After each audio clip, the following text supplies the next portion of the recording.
Okay, so you mentioned you talked about culture and you talked about first impressions. I loved how you worded that because I think that mindset's so good.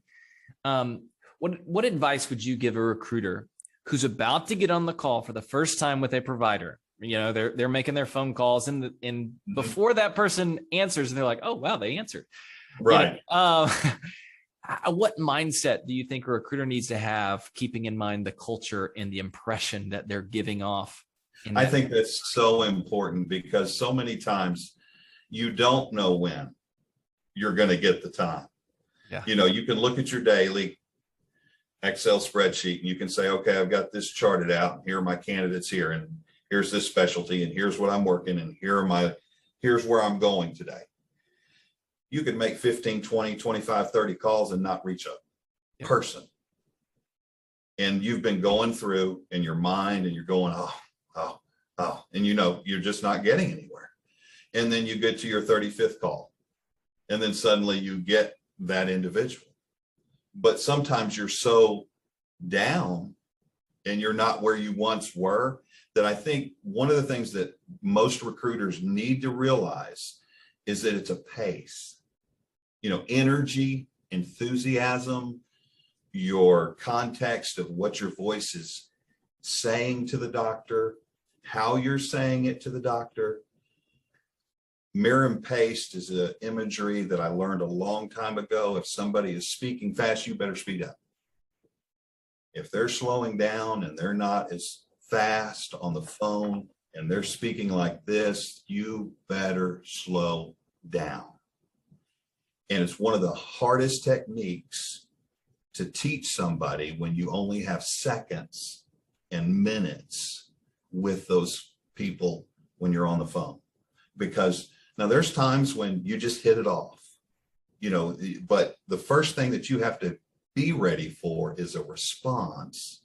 And then when you get the response, where exactly are you going with the conversation initially? I don't talk medical first with doctors. I look for personal things that I may be able to find about them, whether it's funny items that are on their CVs with their hobbies.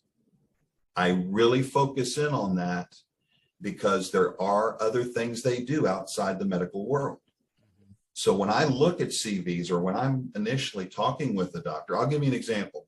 I've got a doctor, just sourced him, was drafted by the major leagues.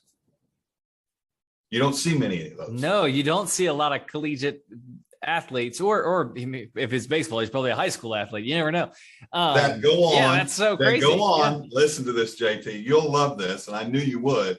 And I'm not going to say names. I will not say names because this is, you know, we were texting back and forth over the weekend, and I had his CV and I got his information, and I went, wow, I just can't imagine this guy's journey. I'm looking at it.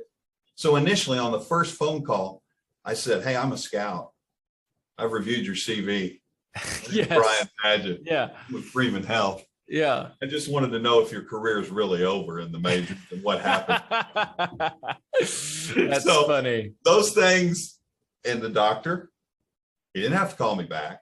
Yeah. It's a little different. You wouldn't normally use that. I don't know if I want that on the airways of where this is going, but you know what I'm saying. Right. You have to think, and I don't mind you using that. I don't at all. You can, but you have to put some type of something on the context because I didn't catch him.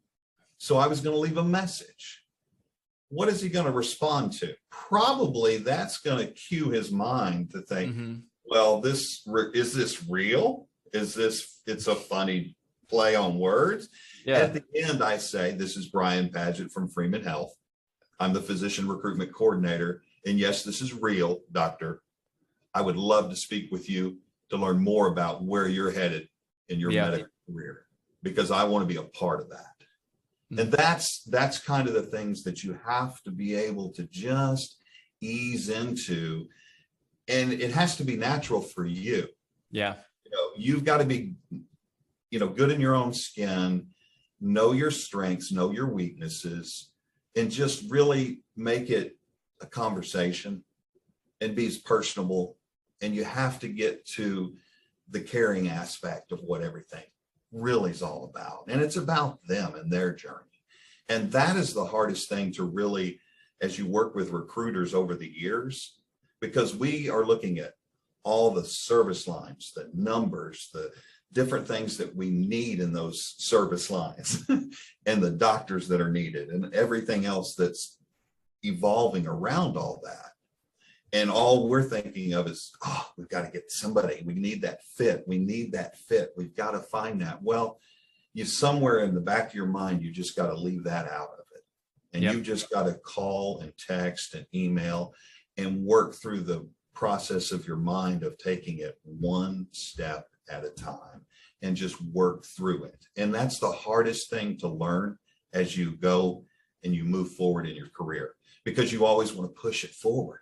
Mm-hmm. You got to get past this. We got to get, but sometimes the most important aspects of the recruitment process are right in front of the screening process and right initially when you're talking with the doctors, because that's what's building the framework.